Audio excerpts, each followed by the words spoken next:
ਮਾਹੇ ਮੈਂ ਤਾਂ ਤੱਕਦਾ ਰਹਿਮਤਾਂ ਤੇਰੀਆਂ ਨੂੰ।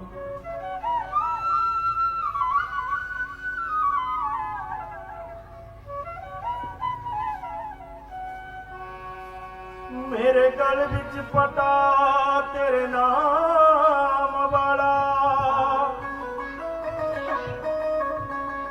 ਮੈਨੂੰ ਕੌਣ ਗਰੀਬ ਨੂੰ ਜਾਣਦਾ ਏ।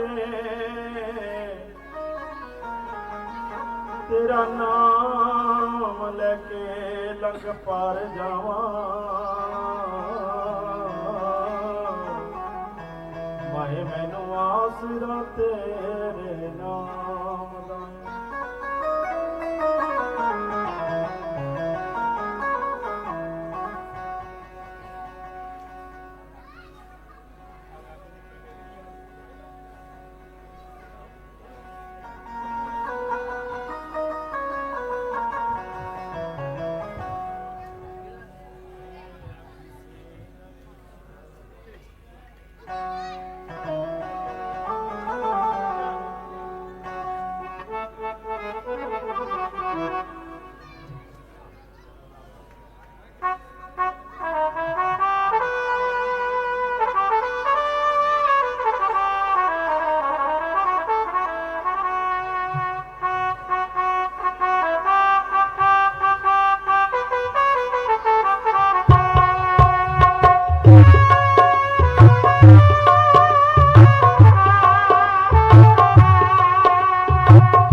मेरा किसे ना पुछया हाल मां मैनू, ला चरना दे नाल मां। मेरा किसे ना पुछया,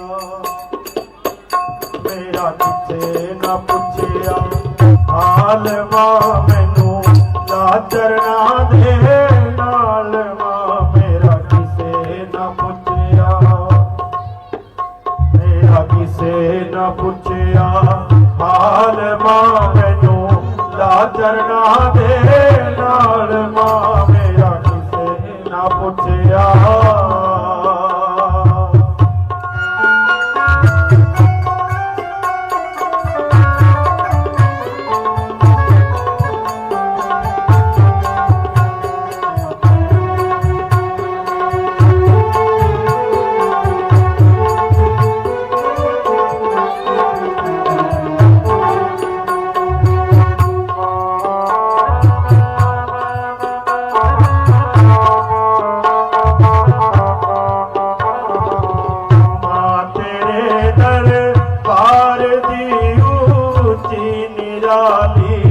शान है मां तेरे दरबार दी ऊंची निराली शान है। तेरा जो भी हो गया तू रखे आयो दा मान है। कदे आया ना मेरा, कदे आया ना मेरा ख्याल मां मैनू, ला चरना दे नाल मां। मेरा किसे ना पुछया हाल मां मैनू, ला चरना दे नाल मां। मेरा किसे ना पुछया।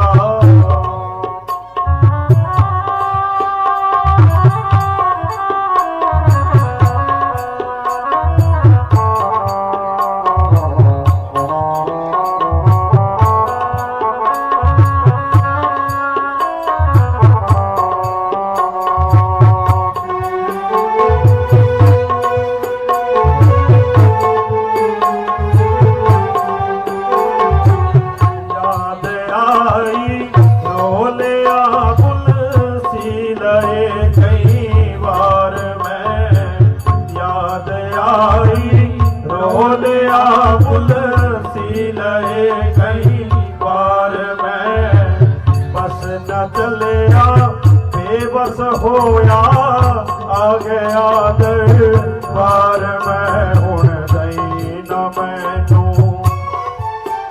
हुण दई न मैनू तार मां मैनू ना चरना दे नाल मां मेरा किसे ना पुछया हाल मां मैनू ना चरना दे नाल मां मेरे किसे ना पुछया।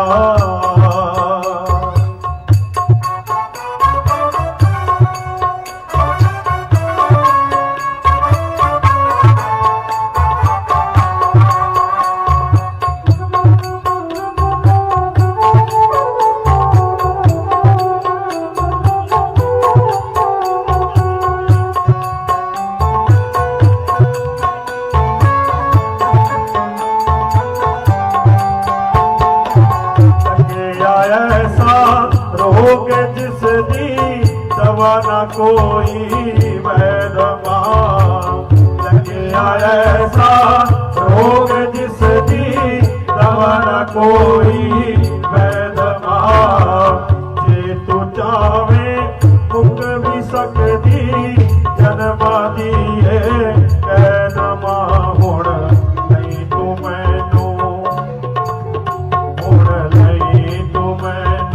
संभाल मां मैनू ला चरना दे नाल मां मेरा किसे ना पुछया हाल मां मैनू ला चरना दे नाल मां मेरा किसे ना पुछया।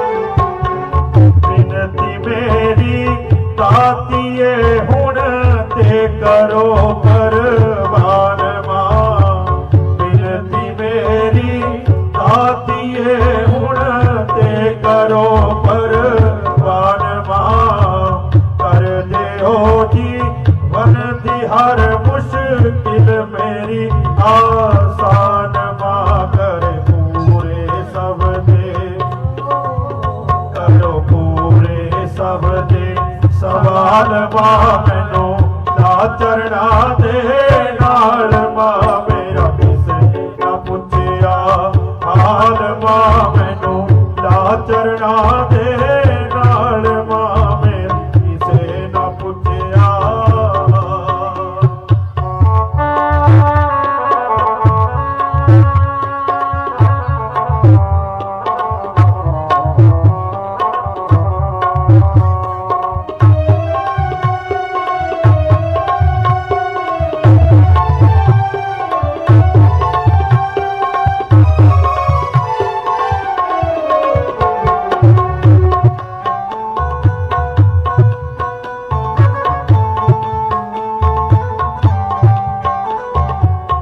झोली अटके बह गया मैनू भी दीदार दे झोली अटके बह गया मैनू भी दीदार दे लखा पापी तर गए ने मैनू भी मां तार दे मैं भी हाँ तेरा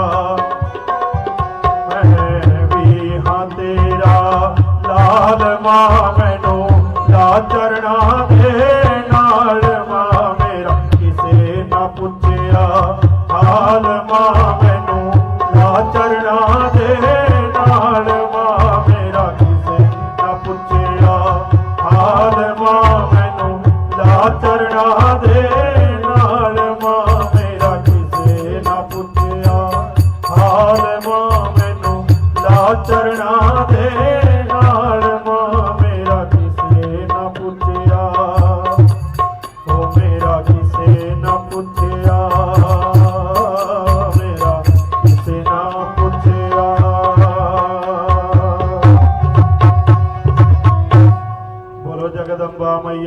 की जय।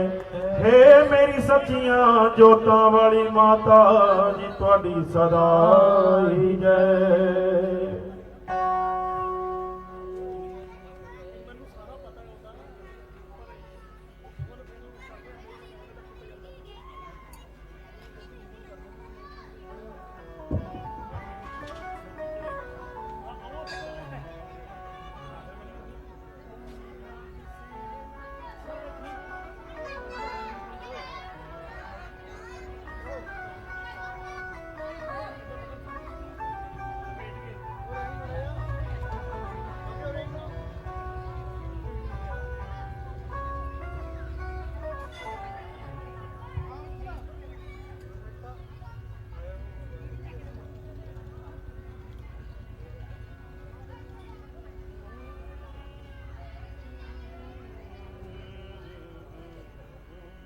बोली शब्द रामचंद्र भगवान की।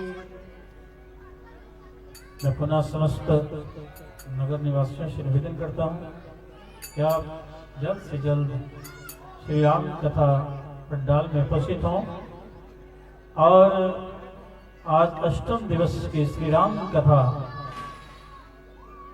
रूपी ज्ञान गंगा को श्रवण कर अपने जीवन को सार्थक करें।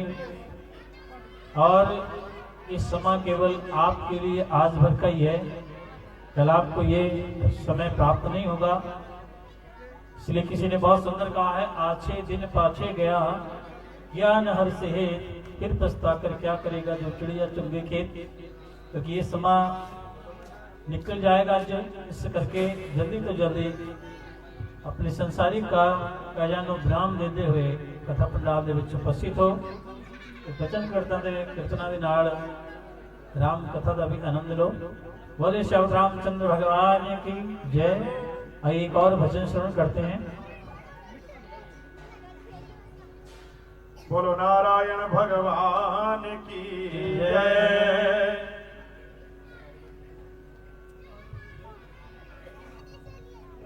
कुछ ही समय दे विच परम पूजनीय प्राता वंदनीय भागवत भास्कर श्री राम कथा दे सरस वक्ता परम योगी स्वामी संत श्री सागर गिरी जी महाराज व्यास मंच के उपर विराजमान हो जाएंगे जी। और आप सब नू भगवान की इस पवित्र राम कथा का श्रवण करवाउणगे। सो नगर निवासियों नू बेनती है कि भाई जल्दी तो जल्दी अपने कामां कारां तो वेले हो करके कथा मंडप दे विच पहुंचो जी। और कथा मंडप दे विच पहुंच के भगवान की इस परम पवित्र कथा श्रवण यज्ञ दे विच आके अपनी हाजरी लवाओ जी और अपने जीवन नू धन बनाओ जी। बोलो नारायण भगवान की जय। धन धन बाबा खेड़ा जी महाराज की जय। धन धन बाबा नागा जी महाराज की जय। धन धन स्वामी रामदास जी महाराज की जय। शंकर भगवान की जय। सियापति रामचंद्र भगवान की जय। बजरंग बली हनुमान की जय।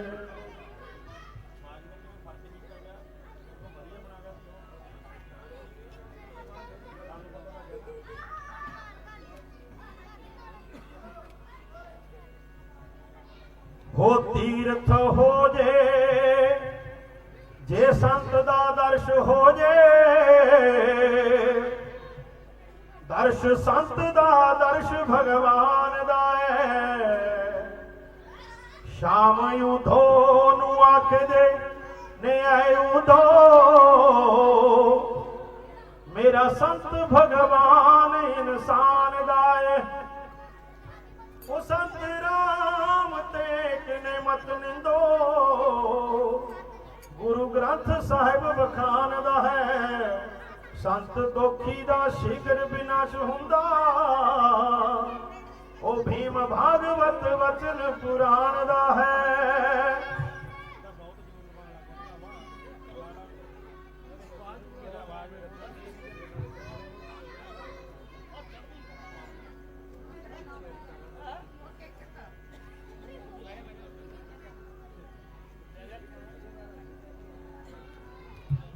श्री राम श्री राम। श्री राम। जय जय श्री राम।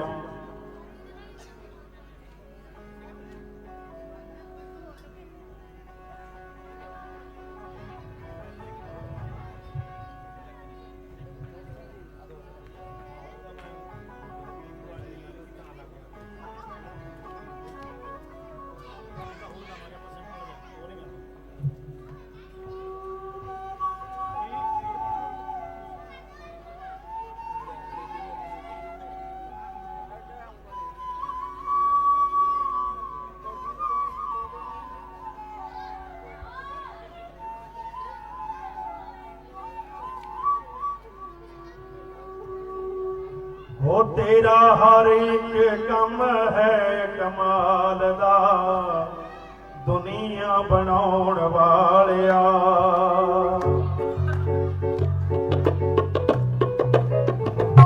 हो तेरा हर एक कम है कमाल दा, दुनिया बनाउण वालिया। तेरा हर एक कम है कमाल दा, दुनिया हो देखिया होर ना कोई तेरे नाल दा, देखिया होर ना कोई तेरे नाल दा, दुनिया बनाउण वालिया। हो तेरा हर एक कम है कमाल दा, दुनिया बनाउण वालिया।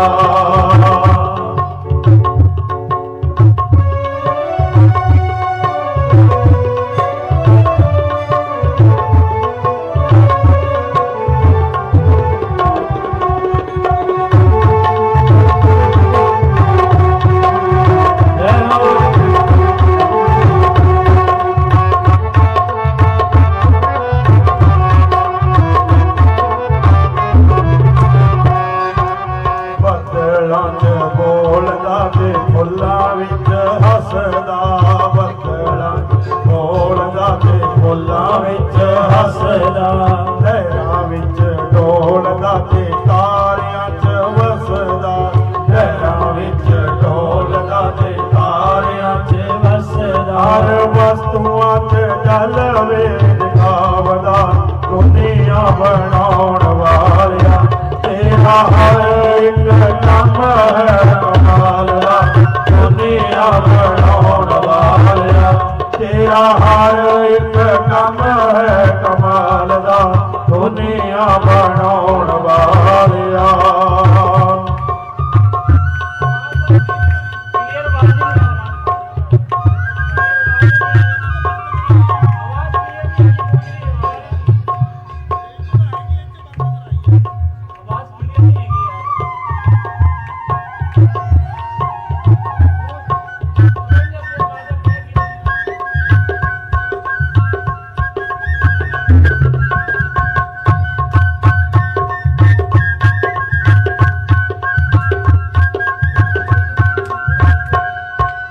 डुबदियां बेड़ियां नूं कंढे उत्ते लावें तूं, डुबदियां बेड़ियां नूं कंढे उत्ते लावें तूं।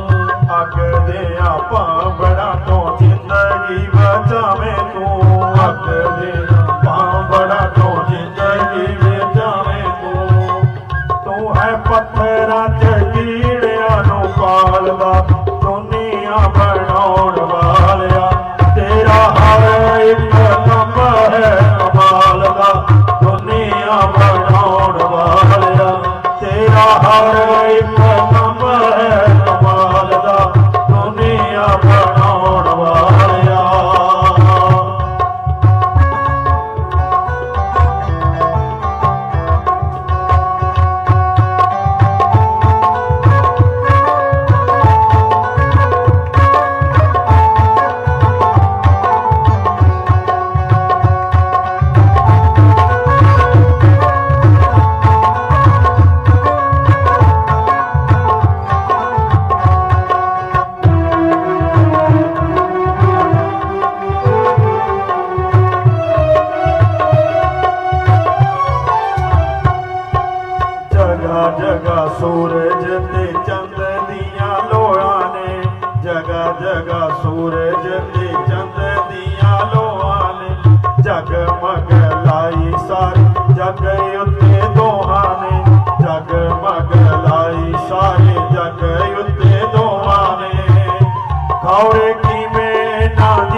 हर एक काम है कमाल दा दुनिया बनाउण वालिया।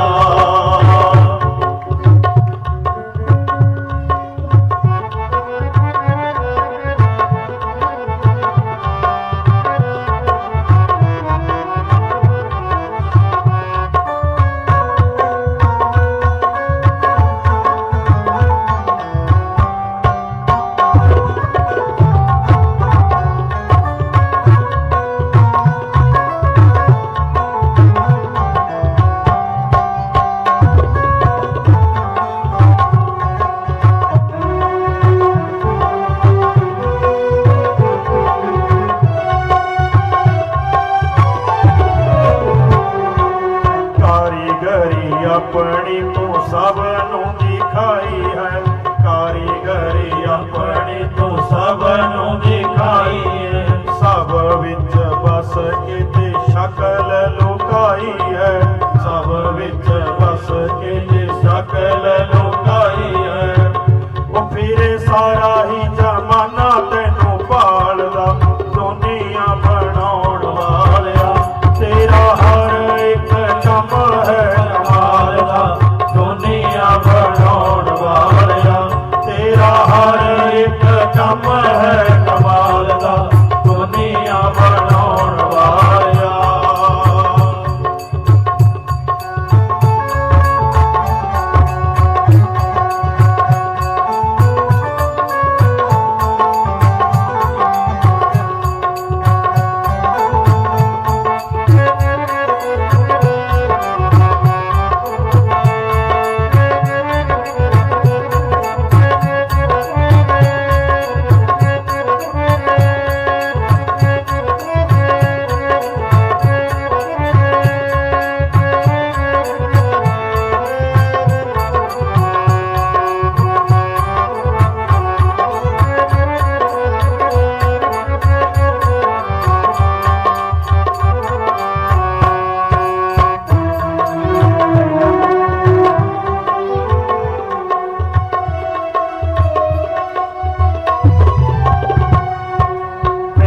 तेनू आखे शामा एक वारी आई जी, पेशी तेनू आखे शामा एक वारी आई। मक्खण तेनू आखे शामा एक वारी आई जी, मक्खण तेनू आखे शामा एक वारी आई जी। कीता वाला कहदा कदे सानू भी सुनाई जी, कीता वाला कहदा साडा पूरा कर जाई जी। हुण आ गया ए समा तेरे आउण दा दुनिया बनाउण वालिया। तेरा हर एक काम है कमाल दा दुनिया बनाउण वालिया। तेरा हर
बोलो जगदम्बा मैया की जय।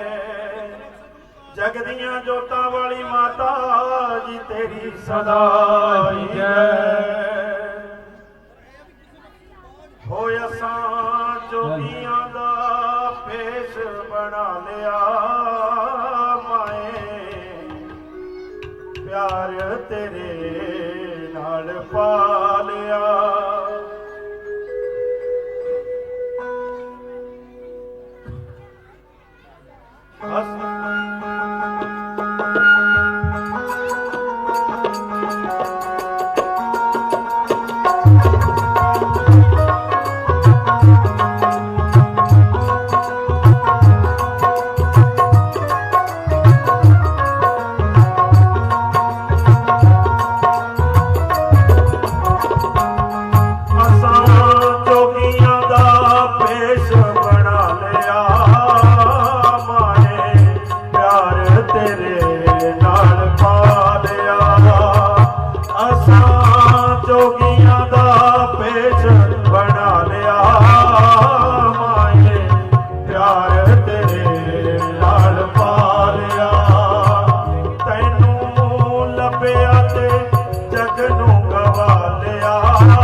जग नू गवा लिया माए, प्यार तेरे नाल पा लिया। असां जोगियां दा भेष बना लिया माए, प्यार तेरे नाल पा लिया माए, प्यार तेरे नाल पा लिया। बोलो सतगुरुदेव भगवान की जय, जगदम्बा मैया की जय। त्वं वैष्णवी शक्तिरनंत वीर बीजं परमासि माया सम्मोहितं देवि समस्तमेता। त्वं वै प्रसन्ना भुवि मुक्ति हेतु। दीपो ज्योति परब्रह्म दीपो ज्योति जनार्दन, दीपो हर तुम्हें पापं साक्षी दीप नमोस्तुते।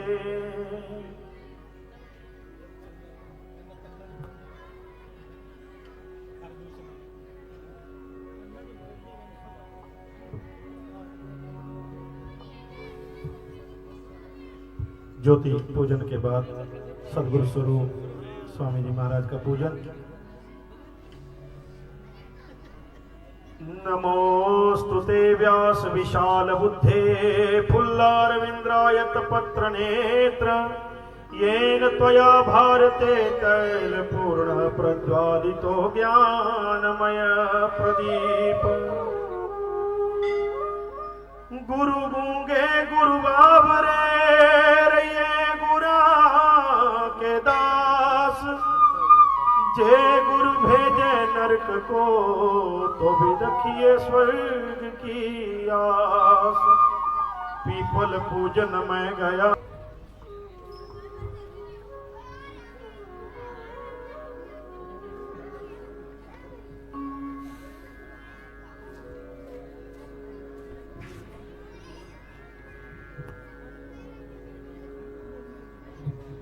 आइए सभी भगवान नाम कीर्तन के साथ आज की इस कथा को आरंभ करते हैं। बोलो नारायण भगवान की जय। श्री कृष्ण गोविंद हरे मुरारी, हे नाथ नारायण वासुदेव। गोविंद हरे मुरारी, हे नाथ नारायण वासुदेव। श्री कृष्ण गोविंद हरे मुरारी, हे नाथ नारायण वासुदेव। श्री कृष्ण गोविंद हरे मुरारी, हे नाथ नारायण वासुदेव। श्री कृष्ण गोविंद हरे मुरारी, हे नाथ नारायण वासुदेव। हे नाथ नारायण वासुदेव। हे नाथ नारायण वासुदेव। हे नाथ नारायण वासुदेव। हे नाथ नारायण वासुदेव। हे नाथ नारायण वासुदेव। हे नाथ नारायण वासुदेव। श्री कृष्ण गोविंद हरे मुरारी,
स्वस्ति श्री गणेशाय नमः।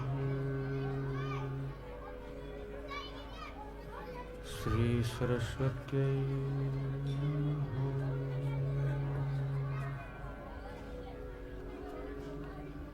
श्री सद्गुरुदेव चरणकमलेभ्यो नमः।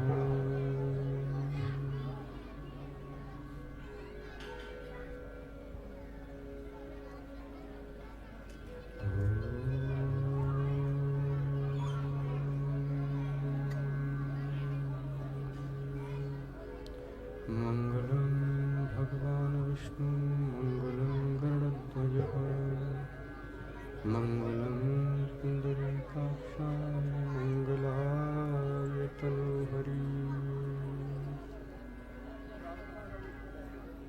शांताकारं भुजगशयनं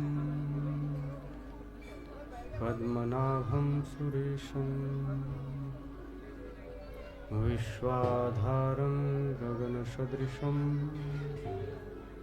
मेघवर्णं शुभांगं लक्ष्मीकान्तं कमलनयनं योगिभिर्ध्यानगम्यं वन्दे विष्णुं भवभयहरं सर्वलोकैकनाथम्।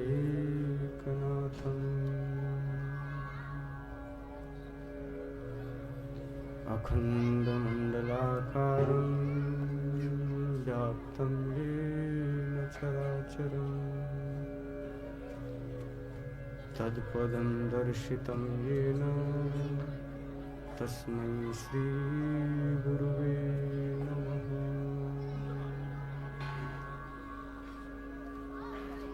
गङ्गातरङ्गरमणीयं जटाकलापम्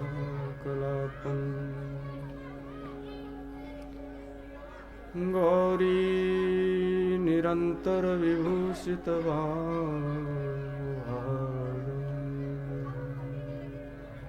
नारायणप्रियं मदापहारम् वाराणसीपुरपतिं भज विश्वनाथम्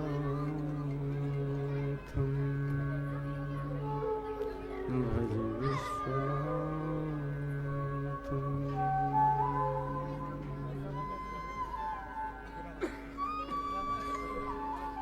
बोलिए सियापति रामचंद्र महाराज की जय। श्री कृष्ण बलदेव की जय। उमापति महादेव की जय। पवन सुत हनुमान की जय। नगर खेड़े की जय।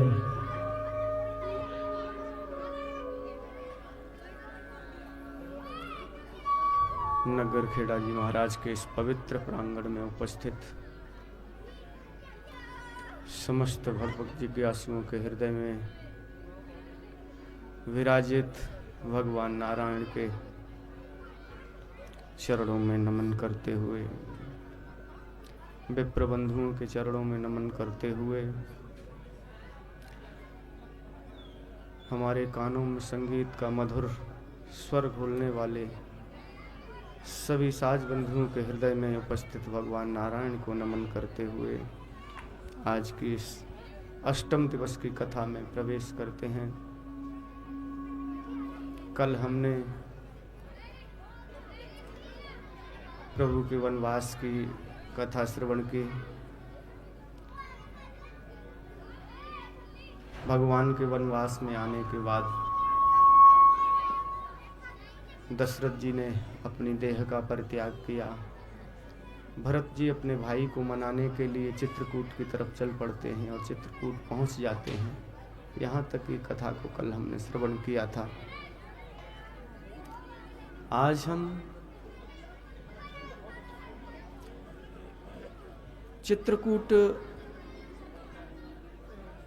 है क्या वैसे? हमारे शास्त्रों के अंदर हमारा जो शरीर है,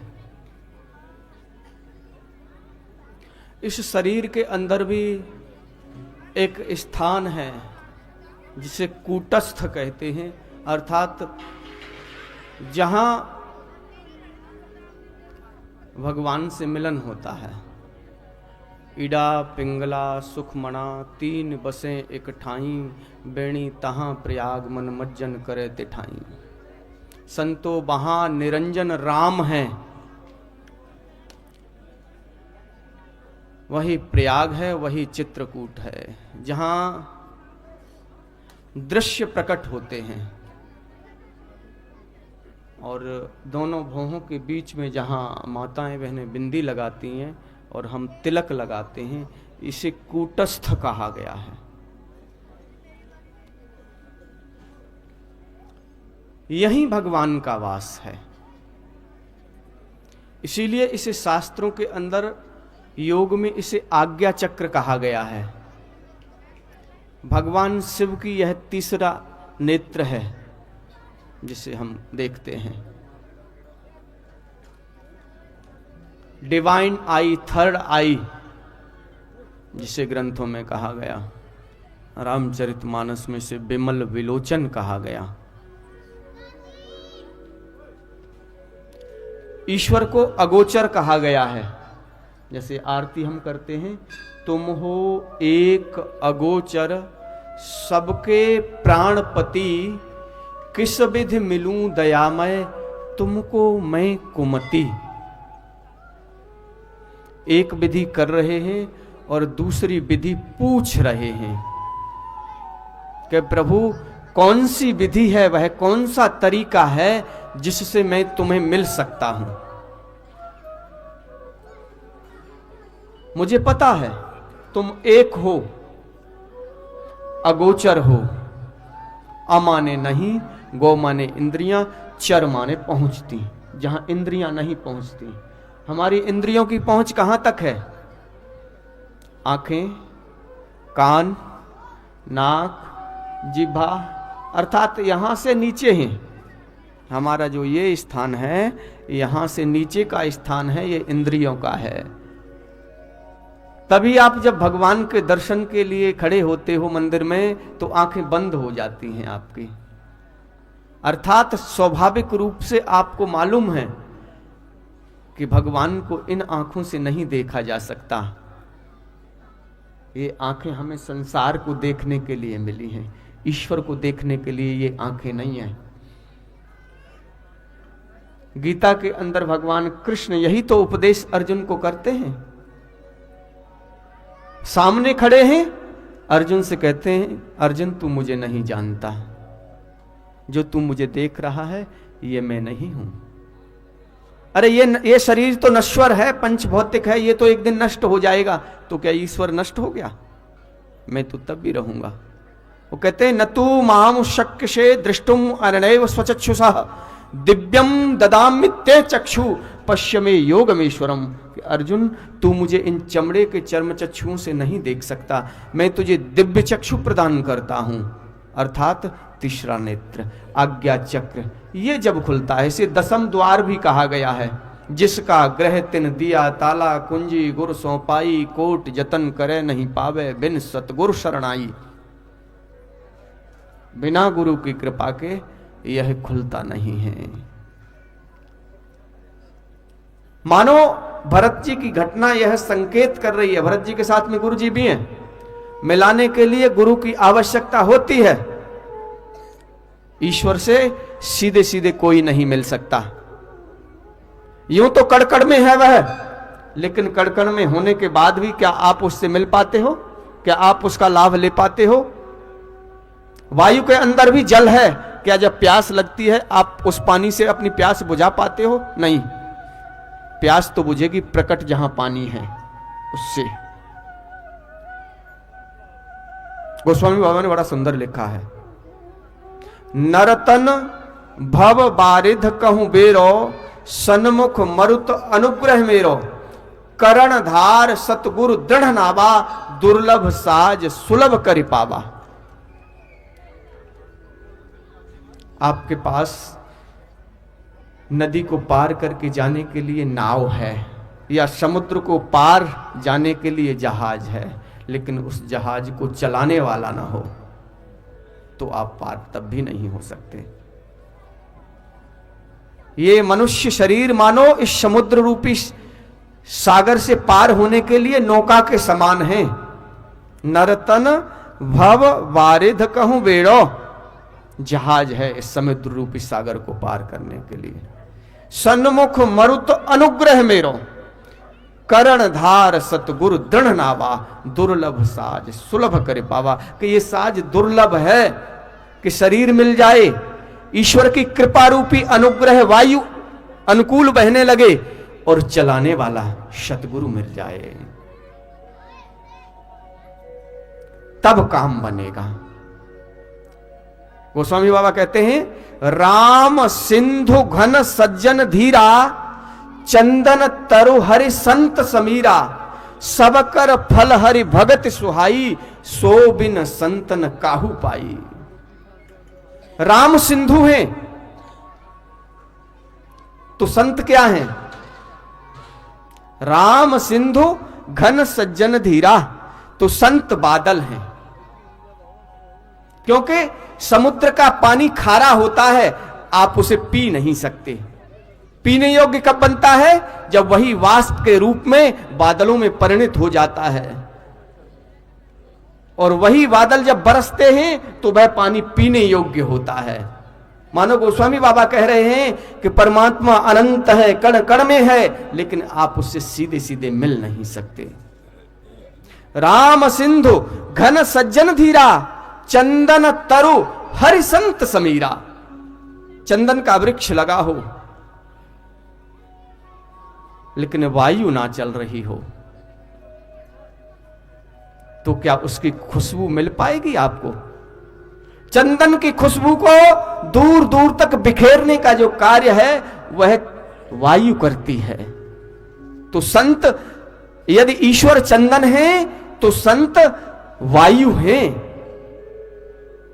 चंदन तरु हरि संत समैरा, सब कर फल हरि भगत सुहाई, सो बिन संतन काहू पाई। और जीवन के सभी पुण्यों का जो फल है वह ईश्वर की भक्ति है, और भक्ति बिना संत की कृपा के, बिना गुरु की कृपा के आज तक न किसी ने पाई है, न कोई पा सकता है। राम विमुखन को सुख पावे।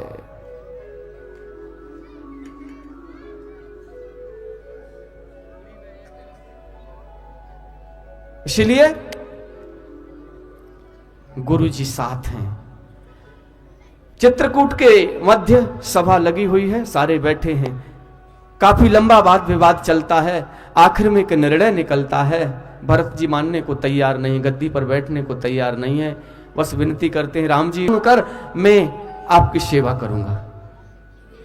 क्योंकि राम ने समझा दिया कि पिता का वचन भी न टूटे और काम भी चलता रहे। क्योंकि मैं तो अब 14 वर्ष के, भगवान ने अपनी खड़ाऊं दी हैं। आइए एक भजन के माध्यम से इन भावों को श्रवण करते हैं कि कैसे भरत जी उन प्रतीक चिन्हों को लेकर चल रहे हैं। की निशानी राम भक्त ले चलाए, राम की निशानी राम भक्त ले चलाए, राम की निशानी। शीश पर खड़ा और अखियों में पानी, राम भक्त ले चलाए, राम की निशानी राम भक्त ले चलाए, राम की निशानी।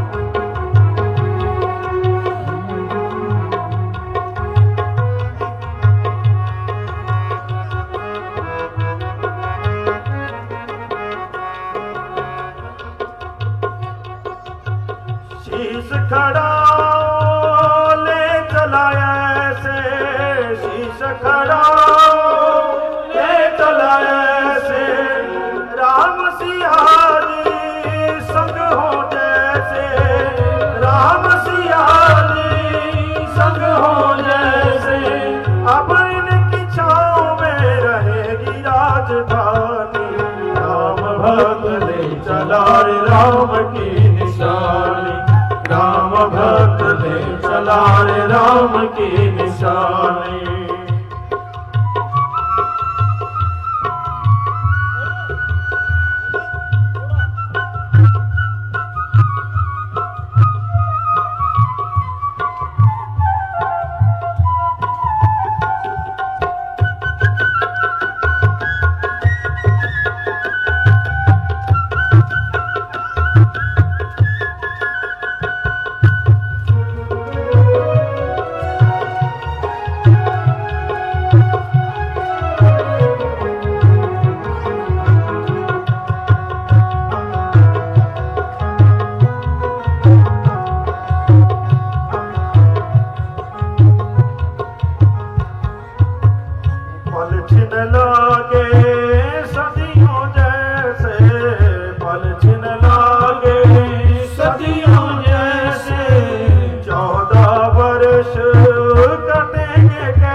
ले चला रे राम की निशानी राम भक्त ले चला रे राम की निशानी शीश पकड़ा और अखियों में पानी राम भक्त ले चला रे राम की निशानी राम भक्त ले चला रे राम की निशानी राम भक्त ले चला रे राम की निशानी।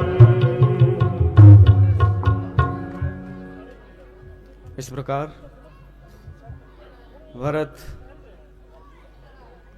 कड़ाऊं को सर पे रखे अयोध्या जी में पहुंचते हैं और सिंहासन पर उन कड़ाऊं को अभिषिक्त कर नंदीग्राम में कुटिया बना के भरत जी वहीं से सिंह राज्य का जय हो।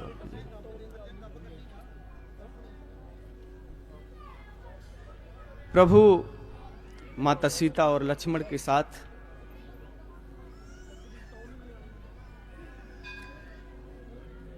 बड़े और मां जानकी ने प्रभु को तैयार किया और एक पत्थर के सिंहासन पर दोनों विराजित हो गए। इंद्रपुत्र जयंत ने देखा और उसने मां सीता के चरणों में कौए के वेश में आकर चोंच मार दी। वह बाण उसका पीछा करता है, भगवान शिव के पास पहुंचता है। वो कहते हैं जिसकी यह समस्या है, समस्या का निराकरण भी वही कर सकते हैं। इसीलिए यदि तू बचना चाहता है तो प्रभु की शरण में जा। और जयंत भगवान के आगे आकर प्रार्थना करता है, विनती करता है, तो भगवान उसकी एक आंख फोड़कर छोड़ देते हैं। इस प्रकार भगवान को चित्रकूट में काफी समय हो गया। यहां लोगों के आने जाने से व्यवधान उत्पन्न होने लगा, भीड़ बहुत होने लगी, चारों ओर पता लग गया सबको, काफी समय हो गया रहते हुए। प्रभु चित्रकूट को छोड़कर आगे बढ़ना चाहते हैं, क्योंकि जिस कार्य के लिए आए थे वह कार्य अभी पूर्ण नहीं हुआ है। अत्रि जी से विचार विमर्श कर प्रभु आगे बढ़ते हैं। सुतीक्ष्ण से भेंट होती है। सुतीक्ष्ण प्रभु के परम भक्त हैं। वहां से आगे बढ़ते हैं तो अगस्त जी का आश्रम पड़ता है।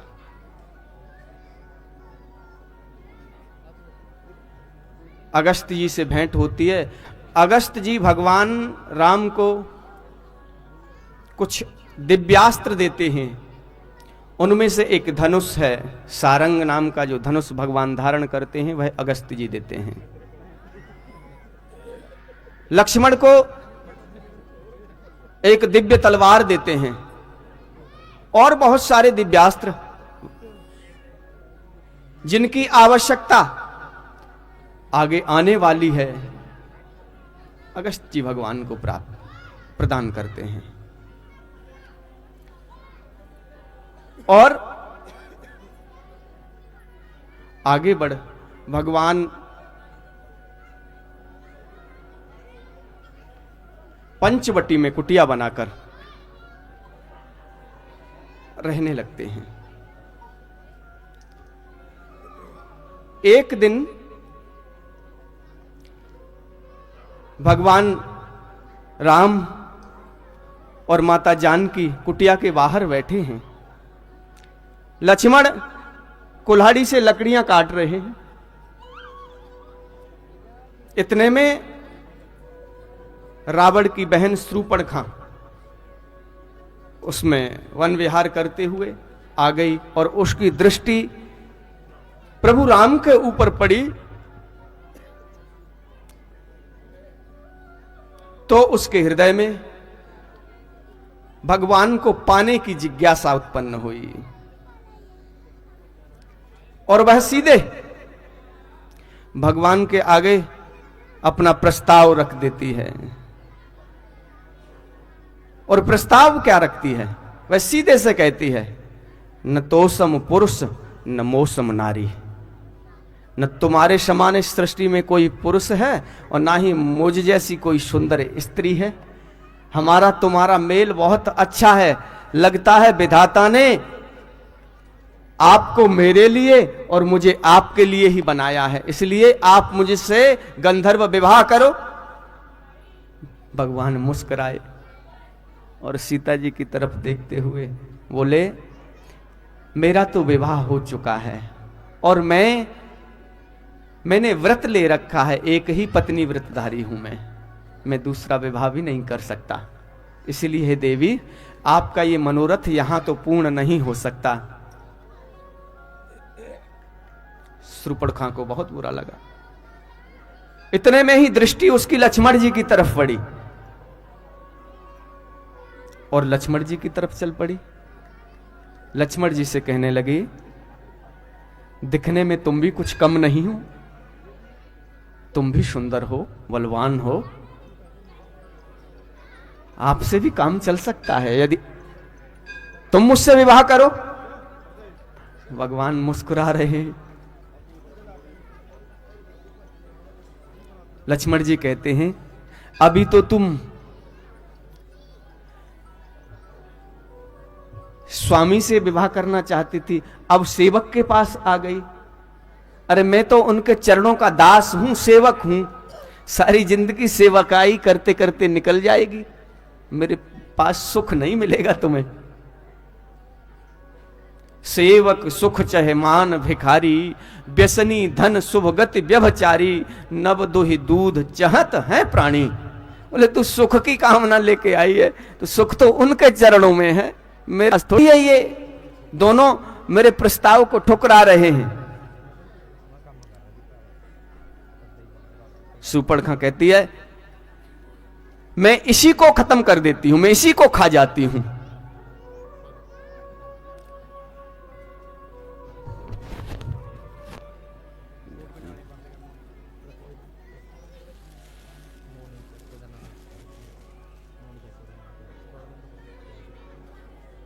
शूर्पणखा जैसे ही मां जानकी की तरफ बढ़ती है, प्रभु का इशारा होता है और लक्ष्मण जी शूर्पणखा की नाक और कान दोनों काट देते हैं।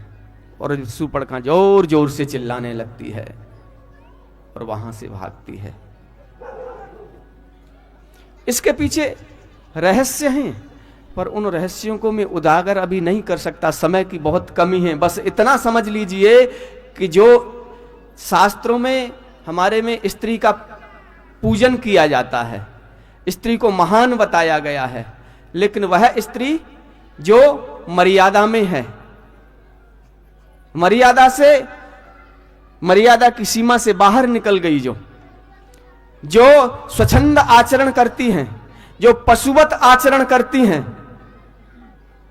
वो पूजनीय नहीं है। इसीलिए भगवान ने ताड़का का भी वध किया और शूर्पणखा के अंग भंग कर दिए, जो अभी कह रही थी कि ताकि ये अब किसी और पर जाल ना डाल पाए, और के आगे यह छलावा ना कर पाए, इसीलिए उसको कान भी काट दिए, नकटी भी बना दिया। सुंदरता पे बहुत घमंड था। सुंदर होना, बाहर से सुंदर हो तो अंदर से भी सुंदर होना चाहिए, आचरण भी सुंदर होना चाहिए। एक पुरुष ने मना कर दिया तो दूसरे की तरफ दौड़ गई, ये कैसा प्रेम है? ये प्रेम नहीं, यह वासना है।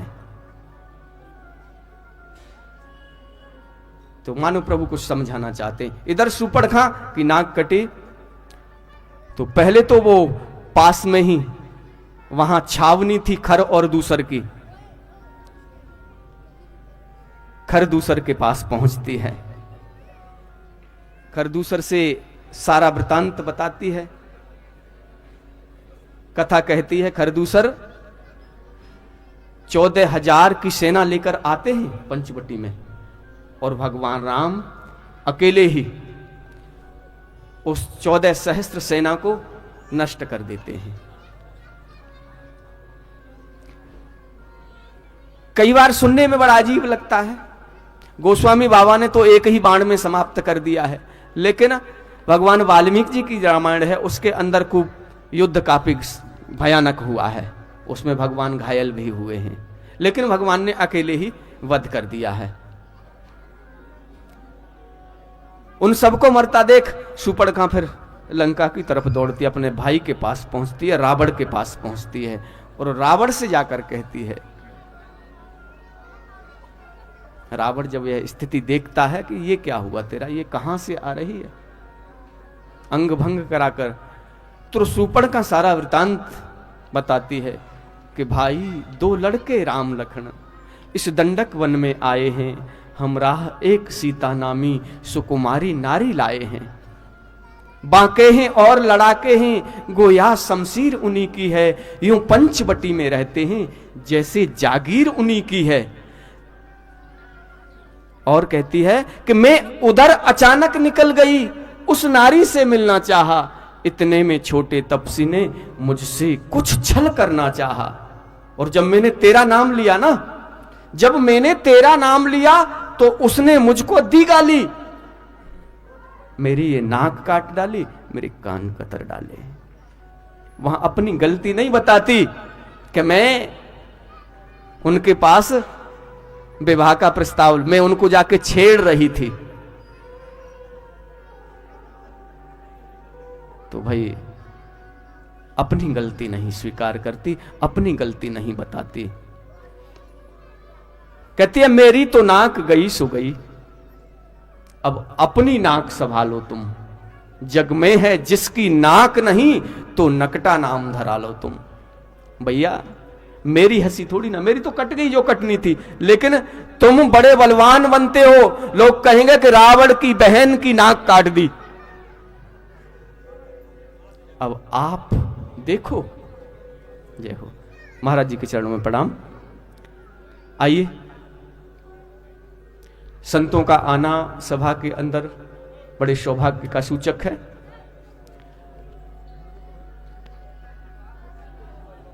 रावण से जब इस प्रकार विलाप करते हुए वह सूर्पणखा कहती है, रावण ने कहा तू सीधी यहीं चली आई, अरे वहां तो खरदूसर भी तो थे, उनके पास क्यों नहीं गई? तो सूर्पणखा ने कहा कि जब मुझ पर यह हुआ अत्याचार, पहले उन पर ही गई, कहा सब समाचार। वे सेना लेकर गए वहां, अत्यंत घोर संग्राम हुआ, लेकिन उस बड़े तपस्वी ने उन सबका काम तमाम किया। पृथ्वी पर नदी रुधिर की थी, लाशें पर लाशें गिरती थी, मैं देख रही थी खड़ी खड़ी, उन सब की गर्दन कटती थी।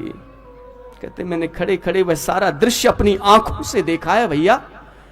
उस एक अकेले तपस्वी ने सबको मार डाला, और रावण ने जैसे ही खर दूसर तृष्णा का संहार, जय जय जय जय जय, जैसे ही रावण ने खरदूसर तृष्णा का संहार सुना, तो इसके हृदय में उसको पता लग गया, एहसास हुआ, खरदूसर तृष्णा संहार साक्षात पूर्ण नारायण है। क्योंकि नारायण के सिवा कोई खरदूसर तृष्णा को मार नहीं सकता, क्योंकि वह मोह समान बलवान है, मेरे समान ही है। खरदूसर मोह सम बलवंता, मार सकहे नहीं बिन भगवंता। के बिना नारायण के खरदूसर का वध कोई कर नहीं सकता। लगता है नारायण का अवतार हो गया, परंतु इन भावों को उसने हृदय में बंद किया और बहन से कहा, बोला बे काटे नाक कान फिर जिंदा रहे जमाने में, तो टूटे 20 भुजा मेरी, लानत है शस्त्र उठाने में। तुम बैठो थोड़ी धीर धरो, मैं दंडक वन में जाता हूं, नाक काटने का बदला दोनों से अभी चुकाता हूं। कहते तुम शांत हो जा बहन, तेरा भाई अभी जीवित है, और लानत है मेरी भुजाओं को और शस्त्र धारण करने को। यदि मैंने उन्हें दंड नहीं दिया तो मैं दशकंधर नहीं।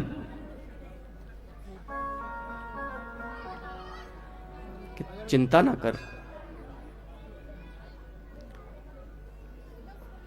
और रावण ने प्लान बनाया कि यदि मेरी बहन की नाक काटी है तो मैं उनकी पत्नी को हर के लाऊंगा। कहता है ईंट का जवाब पत्थर से दूंगा। कट गई नाक भगनी की तो भार्या उनकी हर लेना है। और अब वहां से उस प्लान को क्रियान्वित करने के लिए लंका में उसका एक मित्र था मारीच। लंका में मारीच था बड़ा चतुर रणजीत। उससे जाकर कहा, सुन ओ सच्चे मित, संकट में साथ हो अपनों के, अपने प्यारों का कर्म यही, न्योछावर राज मुकुट पर हो, है प्रजाजनों का धर्म यही। दो लड़कों ने वन में करनी बेहुदा की है, खरदूसर तृष्णा मारे हैं, नकटी श्री सूर्पणखा की है। इस कारण पत्थर का जवाब अब पत्थर ही से देना है। कट गई नाक भगनी की तो भार्या उनकी हर लेना है। प्लान बता दिया पूरा। और जैसे ही मारीच ने बोले खरदूसर तृष्णा संहार साक्षात पूर्ण नारायण हैं, सीता अवतार शक्ति का है, शेषा अवतार श्री लक्ष्मण हैं। मारीच ने अपना ज्ञान रख दिया और तूने कहा राम और लक्ष्मण, कहते वह विश्वामित्र यज्ञ वाला अध छुटा प्राण आंखों में है, जिसने 100 योजन पर फेंका वह राम बाण आंखों में है। अभी से वह दृश्य जब याद करता हूं तो बुखार सा आ जाता है, जूड़ी सी चढ़ जाती है शरीर में। उस घटना को याद करता हूं तो हृदय विदीर्ण हो जाता है। राजन, वह नाम कान में पड़ते ही जूड़ी सी चढ़ती आती है, बरसों की चोट पुरानी फिर आज उखड़ती आती है। तुमने राम का नाम लिया? बोले ना महाराज, मुझे ना घसीटो इसमें। एक बार मैं सामना कर चुका हूं, बिना सर वाला बाण मारा था, वो 100 योजन दूर आके फेंका उसने। राम साधारण नहीं है। रावण कहता है मैं तेरा ये ज्ञान सुनने नहीं आया हूं,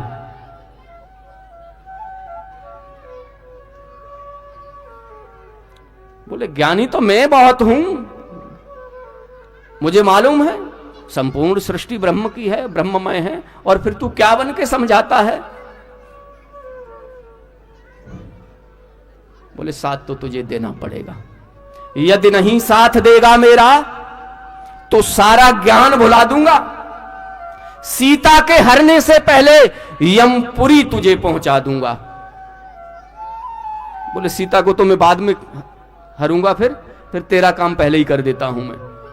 मारीच ने देखा भाई अब मृत्यु सामने है, इस ओर कुएं में गिरना है, इस ओर गिरूं तो खाई है, दोनों तरह से मृत्यु सामने है। मारीच ने बुद्धि लगाई, इस दुष्ट के हाथों से मरने में तो कोई सार्थकता नहीं है, कम से कम मरते मरते भगवान के बाण से मरूंगा और भगवान के दर्शन तो हो जाएंगे प्रभु के। इसलिए इस भाव से उसने मृग बनना के लिए तैयार हुआ। और इधर मानो प्रभु पहले से ही तैयारी कर चुके हैं। मां जानकी से कहा है प्रभु ने, एकांत में बैठे हैं तब, जौलों करूं निशाचर नाचा, तौलो करो अग्नि में वासा। कहे देवी अब तुम अपने इस वास्तविक स्वरूप को अग्नि में समर्पित कर लो और अपनी परछाई बाहर रखो अपनी माया से। और सीता ने वैसा ही किया, योग के द्वारा अपने 2 शरीर बना दिए, वास्तविक शरीर अग्नि के अंदर प्रवेश कर गई हैं और सीता जी की परछाई रूप वहां पर पंचवटी में वास है। गोस्वामी बाबा लिखते हैं, ठीक है ना। तो जिस सीता को रावण हर के लाया है वह तो नकली है, माया है, असली सीता नहीं है। तभी बाद में जब लंका से सीता जी आती हैं तो अग्नि परीक्षा एक बहाना है, लोगों को पता भी नहीं लगा और असली सीता जी अग्नि से बाहर आ जाती हैं। भगवान जब लीला करता है ना, बुद्धि से परे की बात है। भगवान के कर्म जन्म कर्म चमे दिव्यमेवं यो व्यक्ति त्यक्ततः त्यक्त्वा देहम पुनर्जन्म नेति मामेति शो अर्जुन।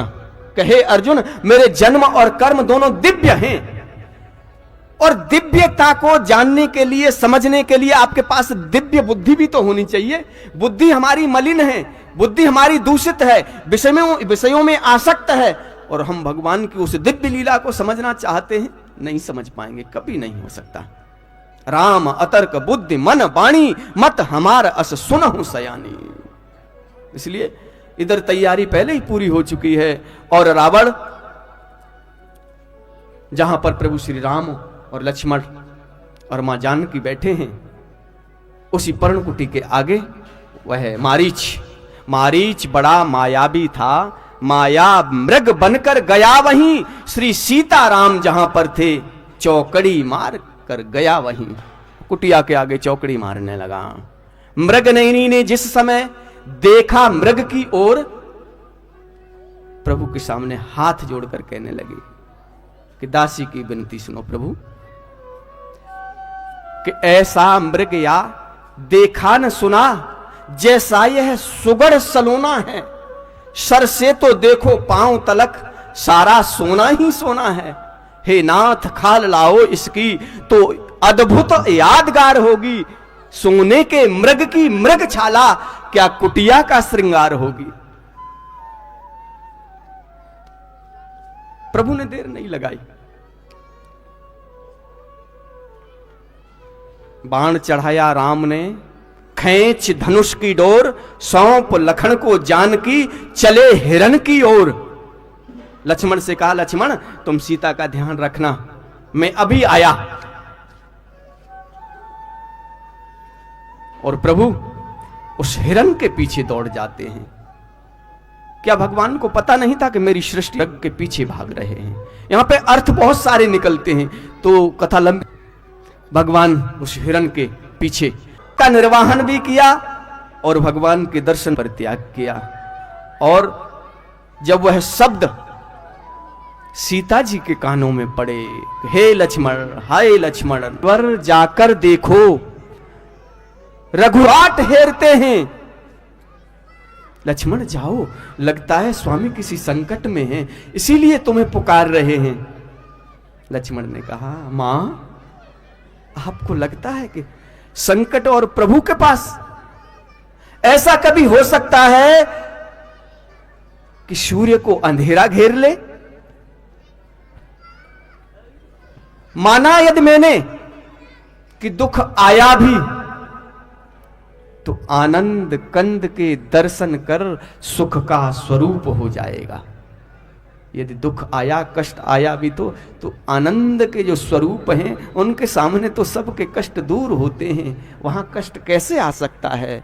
सूर्य के पास अंधकार नहीं ठहर सकता। मां, इसलिए आप परेशान ना हो, चिंता ना करें, प्रभु सकुशल होंगे।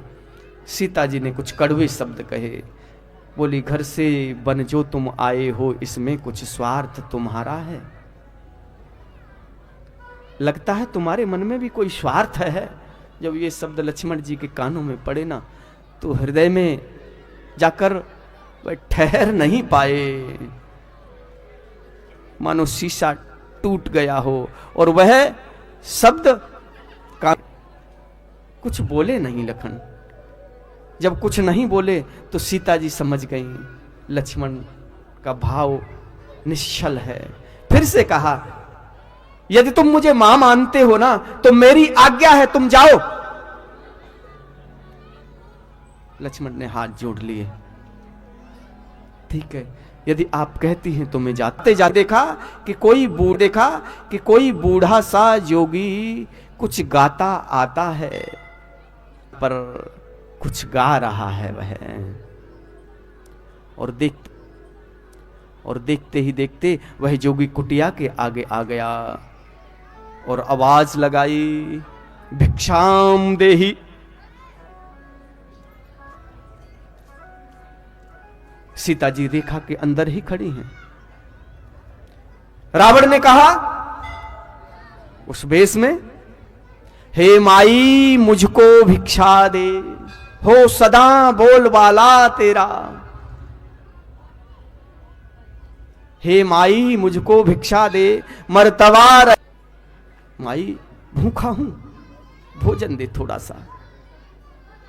तू दूधो ना, तुत के वेश में कौन है? योगी के वेश में कौन है ये? क्योंकि स्वांग पूरा वैसे ही बनाया हुआ था उसने। पहले तो वह सीता जी जैसे ही फल टोकरी में लेके आती हैं और रेखा के अंदर से ही वह उस फलों को बढ़ाती हैं। रावण कदम आगे बढ़ाता है, वैसे ही वह रेखा विद्युत की तरह चमकने लग जाती है। रावण पीछे हटता है और कहते, यह परंपरा थी कि किसी गृहस्थी के घर से साधु भूखा नहीं जा सकता। यह उस समय प्राचीन परंपरा थी। इसीलिए लोग कहते थे कि भगवान इतना देना हमें, साईं इतना दीजिए जामे कुटुंब समाए, मैं भी भूखा ना रहूं साधु न भूखा जाए। यदि कोई मांगने वाला आया है तो वो मेरे द्वार से भूखा नहीं जाना चाहिए। यदि भूखा चला गया तो ग्रस्त धर्म नष्ट हो गया आपका। तो रावण को मालूम है यह रघुवंशियों की परंपरा है, तो रावण ने धौंस दी कि मैं जाता हूं। फिर मां ने कहा ग्रस्त धर्म नष्ट नहीं होने दूंगी।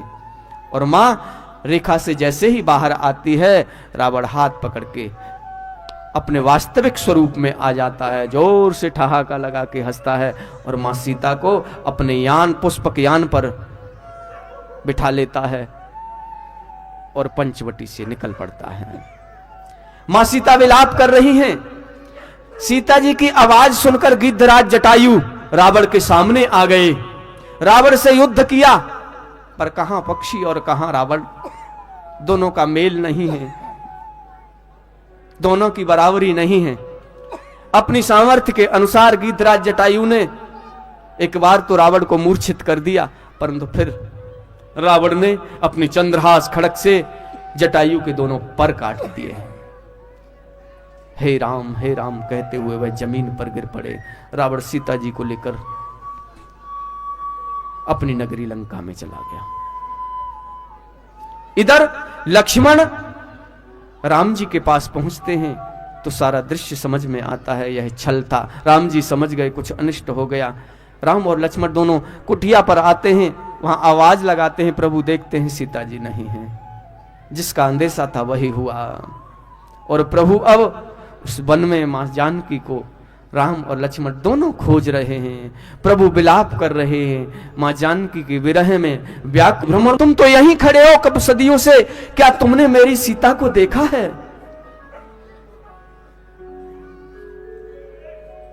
प्रभु आगे बढ़ते जा रहे हैं। उसी मार्ग में उन्हें गिद्धराज जटायु घायल मुख से राम राम राम हे राम कर रहे हैं। प्रभु के कानों में जब वह ध्वनि ने जटायु का संस्कार किया है और वहां से प्रभु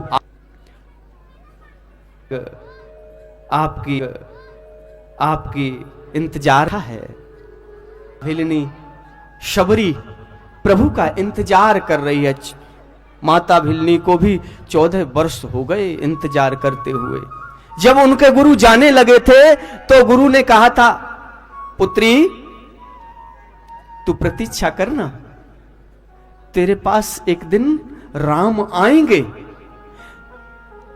और गुरु के वचनों पर इतना विश्वास, इतना दृढ़ अनुग्रह, शबरी रोजाना इसी प्रतीक्षा में अपने आश्रम के बाहर दूर दूर तक जो मार्ग